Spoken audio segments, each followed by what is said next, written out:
YouTube viewers அனைவருக்கும் வணக்கம். நான் உங்களோட அலெக்ஸ். இன்றைக்கி நம்ம எதை பற்றி பார்க்க போகிறோம்னா, இந்தியன் 2 படத்தில் வந்து நீலோற்பம் lyrical video second song release பண்ணியிருக்காங்க. இந்த சாங்கோட ரிவ்யூ பார்க்க போகிறதுக்கு முன்னாடி நம்மளோட சேனல் இது ஒரு சப்ஸ்கிரைப் பண்ணி உடனே சப்ஸ்கிரைப் பண்ணுங்கள், பக்கத்தில் இருக்க பெல் ஐக்கானை கிளிக் பண்ணுங்கள். என்ன ரிவ்யூ உங்களுக்கு பிடிச்சிருந்தால் லைக் பண்ணுங்கள், ஷேர் பண்ணுங்கள், கமெண்ட் பாக்ஸில் கமெண்ட் பண்ணுங்கள். ஃபஸ்ட் இந்த சாங் நான் கேட்கும்போதே ஒரு விஷயத்தை என் மைண்டில் ஏற்றிட்டேன். அது என்னென்னு பார்த்தீங்கன்னா, எந்த சாங்கோடையும் நம்ம கம்பேர் பண்ணிடக்கூடாது. ஏன்னா ஆல்ரெடி இந்தியன் 2லேருந்து ஃபஸ்ட்டு சிங்கிள் ரிலீஸ் பண்ணியிருந்தாங்க, பாரான்னு சொல்லி. அந்த சாங் கேட்டவுடனே ஃபஸ்ட் எனக்கு ஞாபகம் வந்தது ஒவ்வொரு சாங்ஸோட சொன்னேன்ல, லியோலேருந்து, விக்ரம்லேருந்து, பேட்ட படத்துலேருந்து, அந்த மாதிரி சாங்ஸ்லேருந்துலாம் அந்த சாங் திரும்ப திரும்ப கேட்குற மாதிரி ஒரு ஃபீல் இருந்துச்சு எனக்கு ஃபஸ்ட்டு இந்தியன் 2லேருந்து அந்த லிரிக்கல் சாங் ரிலீஸ் பண்ணப்போ. ஸோ இந்த டைம் நம்ம அதை பற்றி எதுவுமே யோசிக்கக்கூடாது. ஒரு ஃபுல் க்ளீன் மைண்டோட அந்த சாங் நம்ம கேட்கணும். எதை பற்றியும் யோசிக்கக்கூடாது. எடுத்தோடனே இந்த சாங் வந்து அந்த மாதிரி இருக்குது, அந்த மாதிரி இருக்குன்னு கேட்கக்கூடாதுங்கிற மைண்ட் செட்டு தான் வந்து உட்காந்தேன். நம்ம எல்லாருக்குமே தெரியும், இந்தியன் வந்து ஒரு கிளாசிக்கல் மூவி, கிளாசிக்கல் சாங் கூட. அந்த டயத்தில் இந்தியன் 2 படம் எவ்வளோ தூரம் பேசப்பட்டுச்சோ அதோட அதிகமாக அந்த படத்தில் இருக்க சாங்ஸ் பேசப்பட்டுச்சு. இந்தியன் 2லேருந்து ஃபஸ்ட்டு சாங் பாரா ரிலீஸ் பண்ணப்போ நான் எக்ஸ்பெக்ட் பண்ணி அந்த சாங் ஃபஸ்ட்டு பார்த்தேன் அப்படின்னு பார்த்தீங்கன்னா, கப்பல் ஏறி போயாச்சு சுத்தமான ஊராட்சின்னு சொல்லி இந்தியன் ஃபஸ்ட்டில் வந்து அந்த ஒரு சாங் இருக்கும்.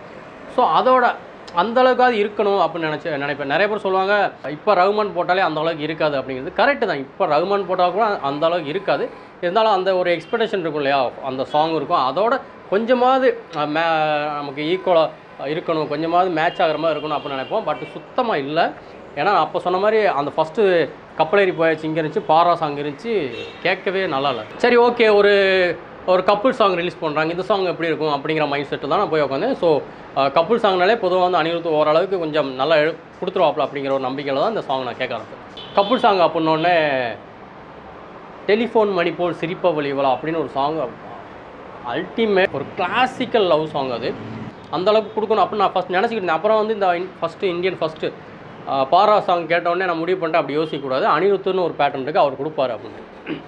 ஸோ அப்படின்னு மைண்டில் ஃபிக்ஸ் பண்ணிக்கிட்டு இந்த சாங் வந்து நான் ப்ளே பண்ண உடனே மியூசிக் கேட்டவுடனே எனக்கு வந்து பார்த்திங்கன்னா கேட்கக்கூடாது தான் நான் மைண்ட் செட்டில் ஃபிக்ஸ் பண்ணிட்டு நான் அந்த சாங் கேட்க ஆரம்பித்தேன். கேட்ட உடனே அனிருத்து வேலையை காட்டிட்டாப்புல. அது என்னென்னு பார்த்தீங்கன்னா, மியூசிக் ஸ்டார்டிங்லேயே வந்து இந்த கோப்ரா படத்தில் ஒரு மலையாள சாங் இருக்குது இல்லையா, மியூசிக் ஒன்று அதே மியூசிக் அப்படியே ஆரம்பிச்சு. சரி, ஓகே, மியூசிக் தான் அப்படி இருக்குது, அடுத்து கரெக்டாக இருப்பாப்புல, அடுத்து மியூசிக் சூப்பராக இருக்கும், சாங்ஸ் தான் நல்லா இருக்கும் அப்படின்னு பார்த்தா, இந்த நான் பிழை நீ மழை அப்படின்னு காத்து வாக்கில் 2 காதல் படத்தோட சாங் தான் எனக்கு வந்துச்சு. அப்படியே யோசித்தேன். சரி, அப்படி டக்குன்னு ஹெட்ஃபோன் எடுத்து கீழே வச்சுட்டு, ஓகே, எதை பற்றி யோசிக்கக்கூடாது அலெக்ஸ், எதை பற்றி யோசிக்காத அப்படின்ட்டு அப்படியே ஹெட்ஃபோனை அப்படியே எடுத்து திரும்ப காதில் வச்சுட்டு அந்த சாங் கேட்க ஆரம்பிக்கிறேன்.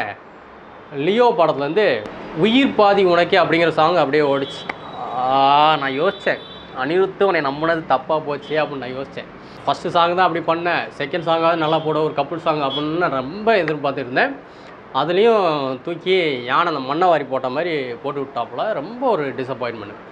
சரி, ஓகே, ஃபுல்லாக தான் கேட்டுடலாம் அப்படின்னே ஃபுல்லாக கேட்க எப்படி இருந்துச்சுன்னா, எனக்கு 5 ஸ்டார் படத்துலேருந்து இந்த ரயிலே ஒரு நிமிஷம் அப்படின்னு ஒரு சாங் இருக்கும். இதெல்லாம் வந்துக்கிட்டே இருக்குது. சரி, ஓகே, கேட்க ஆரம்பிச்சுட்டா கேட்டு முடிச்சிருவோன்ட்டு கேட்டு முடிச்சிட்டேன். முடித்ததுக்கப்புறம் திரும்ப ஒரு 1 ஹவர் கழித்து, அந்த 1 ஹவர் 2 ஹவர்ஸ் கழித்து திரும்ப அந்த சாங் கேட்கும்போது கொஞ்சம் மைண்டுக்கு இதமாக இருந்துச்சு. அதான் சொல்லுவோம் இல்லையா, ஒரு தடவை கேட்கும்போது அது எல்லா சாங் வந்துச்சு, செகண்ட் டைம் கேட்கும்போது ஓகே, தேர்ட் டைம் நான் கேட்கும்போது அதை மறக்கடிச்சு இந்த சாங் என்னை வந்து ஆஹா சூப்பராக இருக்கேன்னு அப்படின்னு சொல்ல வச்சிருச்சு. அதுக்கு காரணம் என்னென்னு பார்த்தீங்கன்னா, மியூசிக் கிடையாது. மியூசிக் அப்படிங்கிறத தாண்டி அந்த லிரிக்ஸ் எல்லாம் சூப்பராக இருந்துச்சு. தாமரை இந்த சாங்குக்கு லிரிக் எழுதியிருக்காங்க. தாமரை நம்ம சொல்லவே வேண்டாம், லவ் சாங்னாலே அவங்க வேறு லெவல் பிச்சு எழுதிவாங்க. அதான் நான் சொன்ன மாதிரி பாரா சாங் அந்த சுதந்திர போராட்டத்துக்கான ஒரு சாங் அப்படிங்கும்போது விஜய் எழுதினார். அது உண்மையிலே அந்த லிரிக்ஸ்லாம் அவ்வளோ அழகாக இருந்துச்சு. ஸோ ஒரு கப்புள் சாங், ஒரு லவ் சாங், ஒரு ரொமான்டிக் சாங்னு வரும்போது தாமரையை சூஸ் பண்ணதே ஒரு ப்ரில்லியண்டான ஒரு ஐடியான்னு நான் சொல்லேன். இது சங்கர் சூஸ் பண்ணாரா இல்லை அனிருத்து சூஸ் பண்ணாப்லையும் எனக்கு தெரியல. ஆனால் அந்த ஃபஸ்ட்டு பார்ட்டுக்கு விஜயும் இந்த கப்புள் சாங் வந்து தாமரையை சூஸ் பண்ண ஒரு ப்ரில்லியண்டான ஐடியா. ஸோ லிரிக்ஸ் சூப்பராக இருக்குது. அதை கேட்க ஒரு கவிதை, இப்போல்லாம் நம்ம கவிதைத்துவமான வார்த்தைகளை கேட்குறது ரொம்ப கஷ்டமாக இருக்குது. எல்லாமே ஒரு ஃபோக்கு லோக்கலு அந்த மாதிரி இருக்குது. பட் இந்த கவிதைத்துவமான ஒரு சாங்கு ரொம்ப பொயட்ரிக்காக இருக்கும். அந்த மாதிரி ஒரு சாங் கேட்குறது ரொம்ப ரொம்ப ரேரு. அது தாமரை லிரிக்கல் மட்டும்தான் இருக்கும். ஸோ அது ஒரு அழகாக இருந்துச்சு. அந்த லிரிக்ஸ் கேட்கும் போதே நம்ம அப்படியே ஏதோ மிதக்கிற மாதிரி ஒரு ஃபீல் இருந்துச்சு. எனக்கு சூப்பராக இருந்துச்சு. இதுக்கு வாய்ஸ் யார் கொடுத்துருக்கா அப்படின்னு பார்த்தீங்கன்னா, அபி வி, ஸ்ருதிகா சமுர்தலா. ஸோ இவங்களோட வாய்ஸில் அந்த சாங் ரொம்ப அழகாகவே இருக்குது. அந்த குரல் வளம் அது சொல்லுவாங்க இல்லையா, கேட்கும்போது ரொம்ப இனிமையாக இருந்துச்சு. அப்புறம் இந்த மொத்தத்தையும் இந்த லிரிக்கு, மியூசிக்கு, வாய்ஸு, ஸோ இது எல்லாத்தையும் ரொம்ப அழகாக காட்டுற ஒரு விஷயமா வந்து சித்தார்த்தும் ரகுல் பிரீத் சிங்கும் வந்து செம்மையாக அந்த அந்த கப்புள், ரியல் கப்புள் எப்படி இருப்பாங்களோ அந்த மாதிரி ஒரு விஷயமா அந்த பாட்டில் இருந்துச்சு. ஸோ மொத்தத்தையும் ஒரு அழகான ஒரு பேக்கேஜாக கொடுத்துருக்காங்க. உண்மையாக சொல்லணும்னா ஃபஸ்ட்டு யாருக்காக இருந்தாலும் இந்த சாங் கேட்கும்போது எங்கே கேட்ட மாதிரி இருக்கும், நிறையா பாட்டு ஒரு ரெஃபரன்ஸ் வரும். ஆனால் second time, third time, fourth time கேட்க இது உண்மையிலே ஒரு சூப்பரான ஒரு விஷயமா இருக்குது. அதாவது கேட்க அந்த சொல்ல முடியாது, ரஹ்மானோட பாட்டு எடுத்தோன்னே பிடிக்காது, ஆனால் கேட்க தான் பிடிக்கும் அப்படிங்கிற மாதிரி இந்த பாட்டு கேட்க இது ஏதோ புதுசாக இருக்க மாதிரி ஒரு ஃபீல். இப்போ நான் பிழை அப்படிங்கிற ஒரு சாங்லாம் பார்த்தீங்கன்னா ஏற்கனவே கேட்ட மாதிரி இருந்துச்சு, எனக்கு வந்த புதுசில் அப்படி தான் இருந்துச்சு. ஆனால் அதுக்கப்புறம் கேட்க அது பிடிச்சி போச்சு இல்லையா, அந்த மாதிரி இந்த பாட்டு வந்து கேட்க எனக்கு பிடிச்சி போச்சு. ஸோ ஒரு நல்ல ஒரு அழகான ஒரு ரொமான்டிக் பேக்கேஜாக இந்த சாங் கொடுத்துருக்குறாங்க. ஆனால் என்னை பொறுத்த வரைக்கும் சங்கர் வந்து அனிருத்துக்கிட்ட இன்னும் கொஞ்சம் வேலை வாங்கியிருக்கலாம், ஆல்ரெடி வேலை வாங்கி முடிச்சிருப்பாப்புல, இனி நம்ம சொல்லி ஒன்றும் ஆக போகிறதில்ல. இப்போ கொஞ்ச நாளாகவே பார்த்தீங்கன்னா இப்போ சங்கரோட சில படங்கள் பார்த்தீங்கனாலே சாங்கில் ரொம்ப கான்சன்ட்ரேட் பண்ணுறது இல்லையோ அப்படிங்கிற ஒரு சந்தேகம் எனக்கு இருக்குது. அது ஏன்னு பார்த்தீங்கன்னா இப்போ எந்திரனுக்கு அப்புறமே 2.0 கூட பேக்ரவுண்ட் ஸ்கோர் நல்லா இருந்துச்சே தவிர சாங்ஸ் அந்தளவுக்கு எடுப்படல. அப்புறம் கேம் சேஞ்சர்னு ஒரு சாங் ரிலீஸ் பண்ணார், அதில் வந்து ஒரு ஃபோக் சாங் தமிழோட மியூசிக்கு, அதுவும் பெருசாக சங்கரோட பேட்டர்னில் இல்லவே இல்லை. அது கேட்கும் போதே அந்தளவுக்கு இல்லை. செட்டில் பிரம்மாண்டம் இருந்துச்சு, ஆனால் சாங்கில் பிரம்மாண்டம் இல்லை அப்படிங்கிறது தான் என்னோட இது.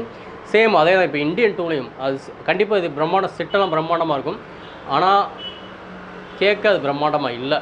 ஸோ சங்கர் அடுத்தடுத்த படத்துலையாவது திரும்ப ரஹ்மான் சார் கூட இணைஞ்சு அவர் பழைய மாதிரி 2 பேரும் சேர்ந்து ஒரு மெகா ஹிட்டு கொடுக்கணும்னு ஆசைப்பட்றேன். ஸோ அடுத்த ரிவ்யூவில் மீட் பண்ணலாம். பாய்.